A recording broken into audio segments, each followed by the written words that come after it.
नमस्कार, यह है कास इंडिया और आप देख रहे हैं मेडिकल डायलॉग कार्यक्रम। दोस्तों, विश्व के अन्य देशों के मुकाबले हमारे देश में कई उपचार विधियां प्रचलित हैं। हालांकि इन पैथियों की उपयोगिता और प्रभाव को लेकर भी बहस और चर्चाएं भी अक्सर होती रहती है। इन्हीं में से एक पैथी है आयुर्वेद, जो हमारे देश में परंपरागत और प्राचीन उपचार विधि के तौर पर लोकप्रिय है।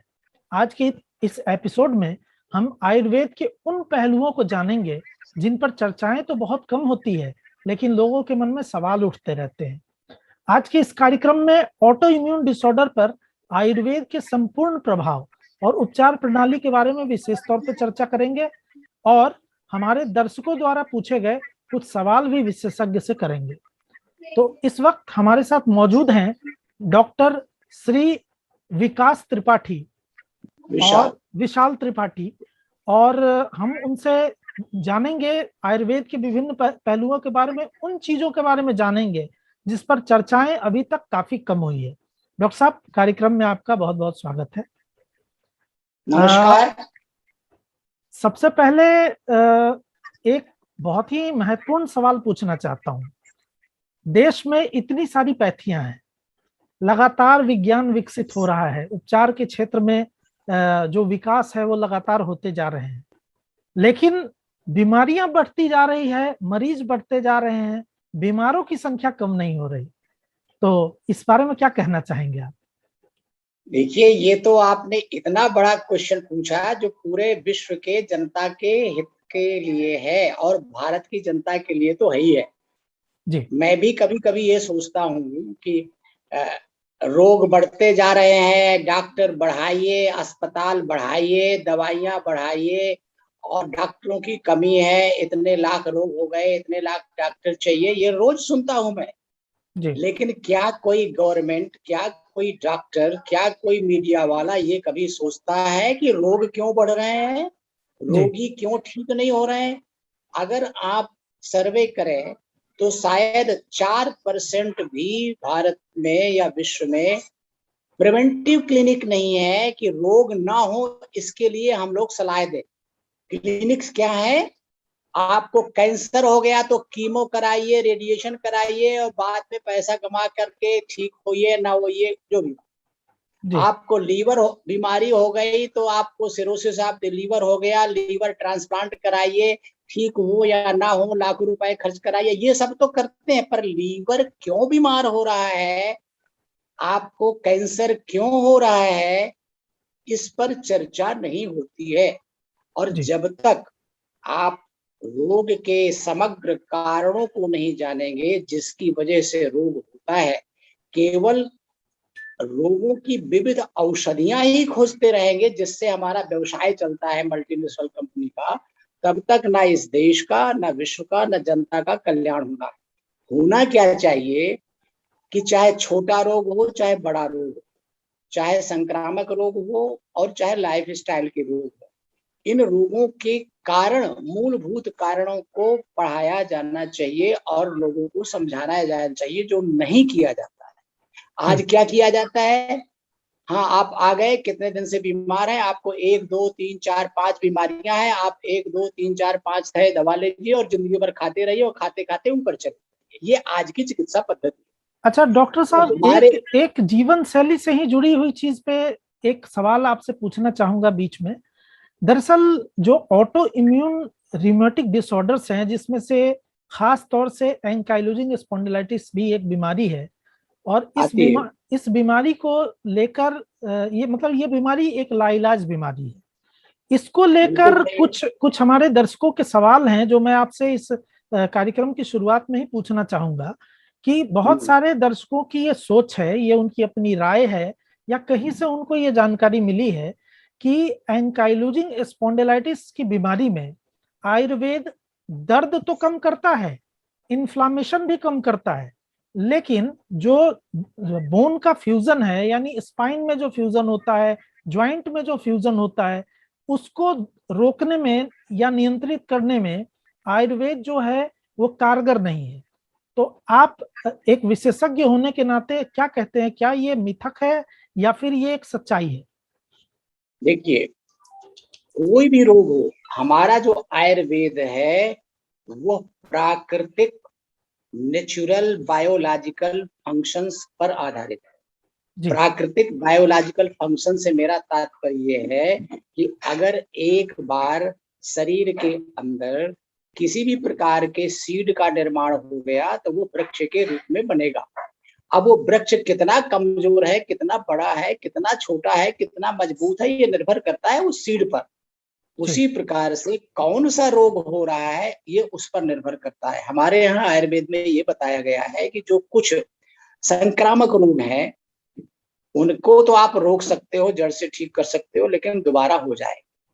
लेकिन कुछ डिजीजेज ऐसे होते हैं जिनको हम बीज दोषज मानते हैं या जेनेटिकली मानते हैं, जिसे आज एंकोलाइजिंग स्पॉन्डिलाइटिस आप कहते हैं, वो आयुर्वेद में बीज दोषज यानी हेरिडिटरी या जीन्स के थ्रू इसमें बोन्स में खराबी आती है।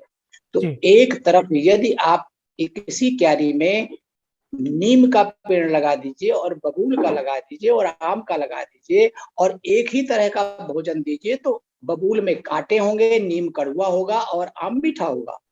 तो जो जेनेटिक बीमारियां होती है वो अपने अपने ऑर्गन्स को खराब करती ही करती हैं, चाहे वो एंकोलाइजिंग स्पॉन्डिलाइटिस हो, चाहे डायबिटीज हो, चाहे ट्यूबरकुलर हो, चाहे कैंसर हो, चाहे आईबीएस हो, चाहे किडनी डिजीज हो, कोई भी जेनेटिक बीमारी अपने अपने ऑर्गन को खराब। पंचकर्मा अस्पताल के चिकित्सा अधीक्षक हैं, तो हमारे बीच वो भी जुड़ चुके हैं, हम उनसे भी आगे सवाल करेंगे।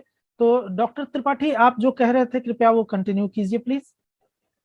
मैं ये कह रहा था कि जी प्रत्येक जेनेटिक बीमारी का यदि उसका लाइफ स्टाइल, उसका पोषक तत्व यानी खाद पानी हवा देंगे तो वो डिजीज होगा, और नहीं देंगे तो डिजीज नहीं होगा। तो इस तरह से कोई भी ऑटो इम्यून या जेनेटिक बीमारी को हम लोग रोक सकते हैं उसको बढ़ाने में मदद करने वाले लाइफ स्टाइल से, जो आज की तारीख में विश्व में कहीं नहीं है, केवल आयुर्वेद में।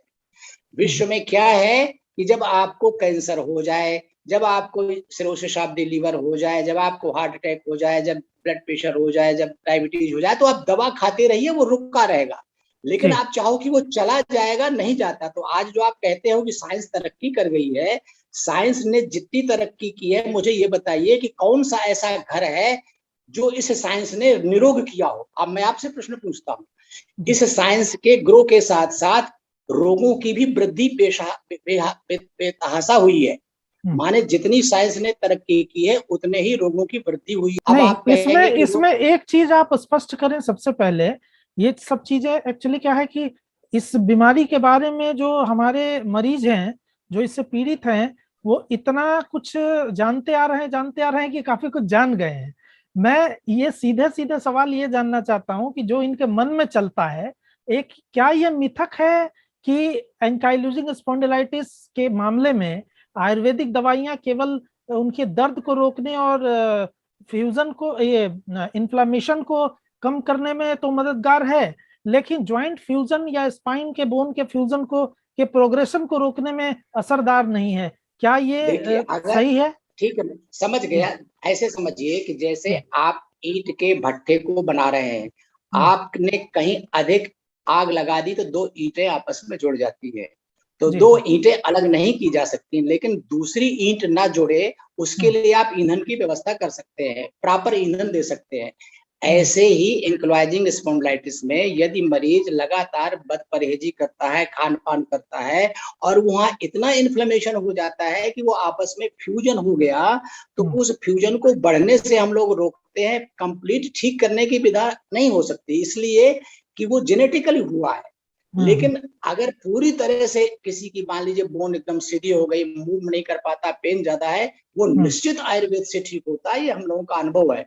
अब आपका प्रश्न ये है कि कंप्लीट ठीक क्यों नहीं होता, तो कंप्लीट ठीक नहीं, कौन सा मेरा रोग होता मेरा प्रश्न बस इतना सा था कि ये ज्वाइंट के फ्यूजन के प्रोग्रेशन को, यानी कि जो जुड़ाव की प्रक्रिया होती है, क्या अंग्रेजी दवाओं की तरह आयुर्वेद उसको स्लो कर सकता है, नियंत्रित कर सकता है? ये तो हम सभी जानते हैं कि ये पूर्ण रूप से क्योर नहीं हो सकता। एक बार अगर हड्डियां जुड़ गई तो शायद उसको सर्जरी से ही ठीक की जा सकती है। ये चीजें अभी तक हम लोग जानते हैं।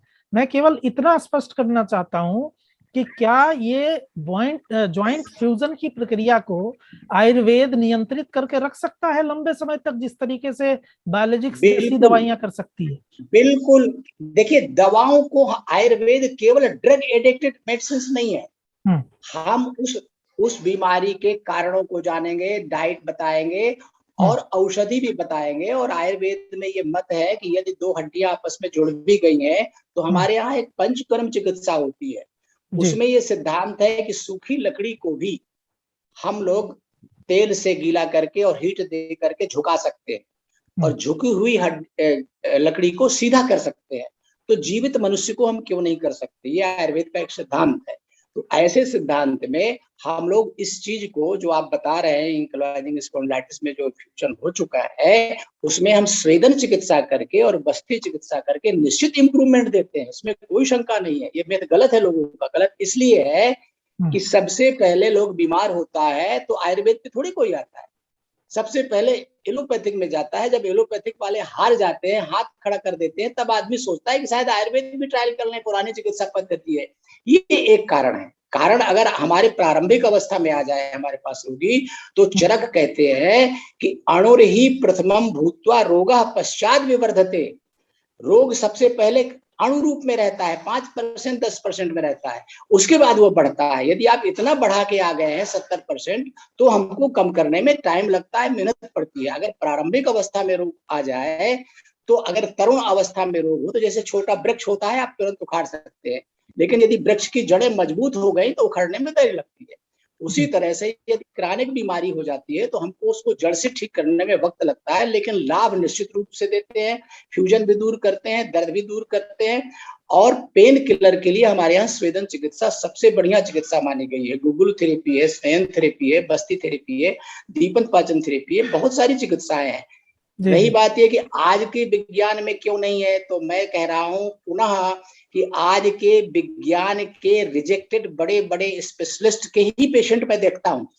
जी जी। All India Institute, Medanta, Apollo, सब जगह से जब हार जाते हैं, rheumatoid arthritis, ankylosing spondylitis, cirrhosis of the liver, psoriasis, diabetes, neuropathy, वो लोग कुछ करते थोड़ी है, केवल दवाइयां देते रहते हैं बस। अच्छा, अब एक सवाल जो है डॉक्टर पारासर से ले लेते हैं, काफी देर से इंतजार कर रहे हैं। और सर, आपका स्वागत है कार्यक्रम में।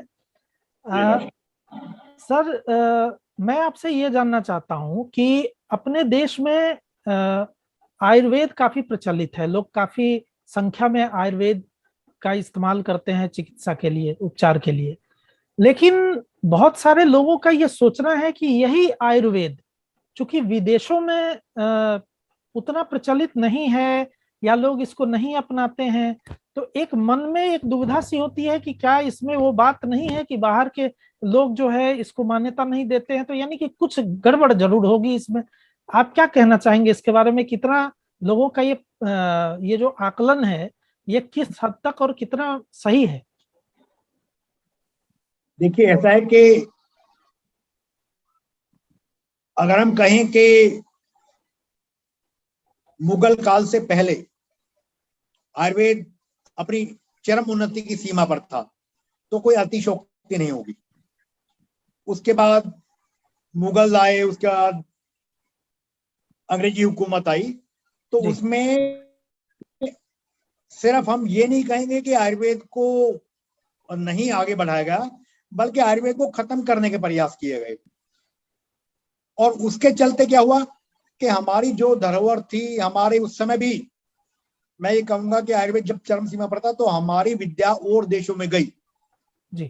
आज जो यूनानी चिकित्सा पद्धति की हम बात करते हैं, तो वो यूनानी चिकित्सा पद्धति भारत से ही गई। वो भारत से गया आयुर्वेद है, जो कि यूनानी जो जड़ी बूटियां उनके नाम से दोबारा भारत में आ गया है और देशों में फैल रहा है। जी। इसी तरह सिद्ध चिकित्सा है हमारी, या सोवा रिगपा है जो और चाइना में है। तो बहुत सा जो आयुर्वेद है, वो आयुर्वेद अपने जब विकसित इसका समय था, विकास का समय था, तब यहाँ से विदेशों में गया और वहां पर ये फला फूला। लेकिन चूंकि भारत की सभ्यता और संस्कृति को खत्म करने की बात थी, तो वो मुगल काल में और अंग्रेजों के शासन में उसको बिल्कुल खत्म एक तरह से कर दिया गया। लेकिन फिर भी क्योंकि आयुर्वेद शाश्वत है, वो गांवों में फिर भी जीवित रहा। और जो चिकित्सा का एक आधार हम कहेंगे, भारत आज भी गांव में बसता है, गांव काफी कम हो गए हैं आजादी के बाद। लेकिन अगर हम और 20-25 साल पहले चले जाएं तो जो अधिकतम जिले हैं भारत में या उस समय तक थे, उनमें अगर स्वास्थ्य का आधार था तो आयुर्वेद था। वहां पर लोग आयुर्वेद की चिकित्सा पर ही निर्भर रहते थे। और ये अभी हम देखेंगे कि हॉस्पिटल खुले हैं या प्राइमरी हेल्थ सेंटर खुले हैं, वो तो बहुत बाद में आकर खुले हैं। तो आयुर्वेद अपने काल में जब वो विकसित था, तब भी वो भारत से बाहर था, वो आज भी है और आगे तो रहेगा ही। क्योंकि कोरोना काल में हमने देखा कि आयुर्वेद की बात की गई, आयुर्वेद की जड़ी बूटियों की, आयुर्वेद के सिद्धांतों की बात करी गई, और आयुर्वेद का विकास इस कोरोना काल में हुआ विदेशों में। लेकिन डॉक्टर साहब, सबने ये देखा। लेकिन डॉक्टर साहब, इसमें तो चलिए कि आयुर्वेद एक बहुत बड़ी साजिश का भी शिकार हो सकता है, जैसा कि आप बता रहे हैं। भारत की संस्कृतियों को जिस तरह क्षति पहुंचाई गई, उसी का एक ये पार्ट आयुर्वेद भी रहा है। कई तरीके से इसको नुकसान पहुंचाने की कोशिश की गई, इसकी लोकप्रियता को प्रभावित करने की कोशिश की गई, जैसा कि आप कह रहे हैं। लेकिन वर्तमान में जो चीज हो चुका है, जिस चीज से हम फेस कर चुके हैं, जो चीज हमारे लिए एक चुनौती साबित हो गई है, इस चुनौती को हम किस तरीके से दूर करें कि आयुर्वेद का जो एक वास्तविक प्रभाव है, जिससे लोगों को वंचित रखा जा रहा है या लोग किसी प्रकार से रह रहे हैं, र्यूमर्स चाहे इसके बारे में फैलाए जा रहे हों, इस चुनौती से निकलकर हम आम जनमानस, आम मरीजों में किस तरीके से ये विश्वास पैदा करें आयुर्वेद के प्रति कि जिस तरीके से आयुर्वेद एक आधार हुआ करता था एक समय में, वही आधार एक बार फिर से स्थापित हो। इस बारे में क्या कहना चाहेंगे आप? देखिए, शासन का जो एक सहायता मिलती है वो बहुत आवश्यक है किसी भी संस्कृति के लिए, किसी भी विधा के फलने फूलने के लिए। यहाँ पर मैं ये कहना चाहूंगा कि आज से 15-20 साल पहले तक आयुर्वेद को 1-1.5% बजट मिलता था टोटल हेल्थ का जी। पिछले कुछ सालों में हमने देखा कि डिपार्टमेंट ऑफ आयुष बना, उसके बाद आयुष मंत्रालय बना, और आज जब आयुष मंत्रालय बन गया है तो पिछले 5-7 साल की अगर मैं बात करूं तो विभिन्न देशों में चेयर्स बनी है आयुर्वेद की।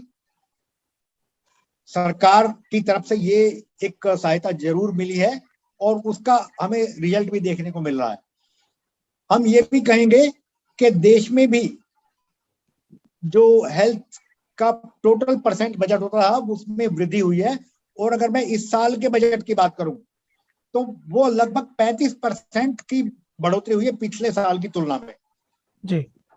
तो अब जो 1-1.5% बजट मिलता था वो सैलरी पे चला जाता था, मेंटेनेंस पे चला जाता था, और जो थोड़ा बहुत बचता था वो दवाइयों की खरीद पे चला जाता था।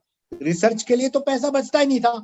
तो इस परिदृश्य में हम कितना ये दावा करें कि हम ये कर सकते हैं या हम कितनी रिसर्च कर सकते थे, लेकिन पिछले 10 साल में जो परिदृश्य बदला है तो अब रिसर्च के लिए भी पैसा है, रिसर्च हो भी रही है, बड़े बड़े संस्थान खुले हैं, उनमें पूरी सुविधाएं दी जा रही हैं, और जो हमारे इस टाइम रिसर्च स्कॉलर हैं, पीजी स्टूडेंट हैं, उनको पूरी वो सहायताएं मिल रही हैं जो कि आज से 30-35 साल पहले उपलब्ध नहीं थी। उनका जो परिणाम हमें सामने दिख रहा है वो परिणाम भी सामने आ रहा है कि लोग अब आयुर्वेद की विभिन्न पद्धतियों की तरफ मुड़ रहे हैं। लीच थेरेपी है, क्षार सूत्र चिकित्सा है, पंचकर्म चिकित्सा है, लोग अब इनके बारे में जान गए हैं। लेकिन डॉक्टर साहब, सबसे बड़ी बात यह है कि लोग जान रहे हैं, तमाम चीजें पहले से विकसित हुई, अब मौके मिल रहे हैं, अब बजट भी मिल रहा है, लेकिन इसके बावजूद भी लोगों के मन में एक बात तो रही जा रही है आयुर्वेद के प्रति, वो ये है विदेशों में नहीं है, विदेशी लोग नहीं अपनाते हैं, विदेशों में प्रचलित नहीं है, विदेशी इलाज नहीं कराते हैं, मान्यता नहीं देते हैं, इसलिए हमारे देश का है तो क्या है भैया, हमें तो नहीं भरोसा है इस पे।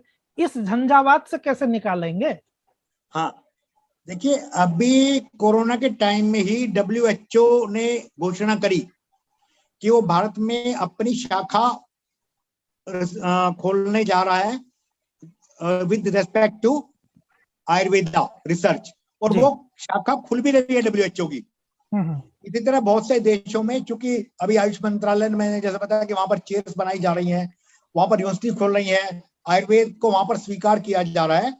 तो आज की अगर मैं बात करूं तो आज विदेशों में आयुर्वेद की स्वीकार्यता बढ़ रही है, लोग आयुर्वेद को गले लगा रहे हैं, लोग आयुर्वेद की तरफ आशा भरी नजरों से देख रहे हैं, लोग आयुर्वेदिक इलाज ले रहे हैं। वहां पर हमारे इंडिया से लोग जा रहे हैं, और इंडिया से नहीं बल्कि बाहर के देशों में हमारी जो आयुर्वेद की यूनिवर्सिटी है, श्रीलंका में और देशों में, वहां के ग्रेजुएट भी और देशों में जा रहे हैं।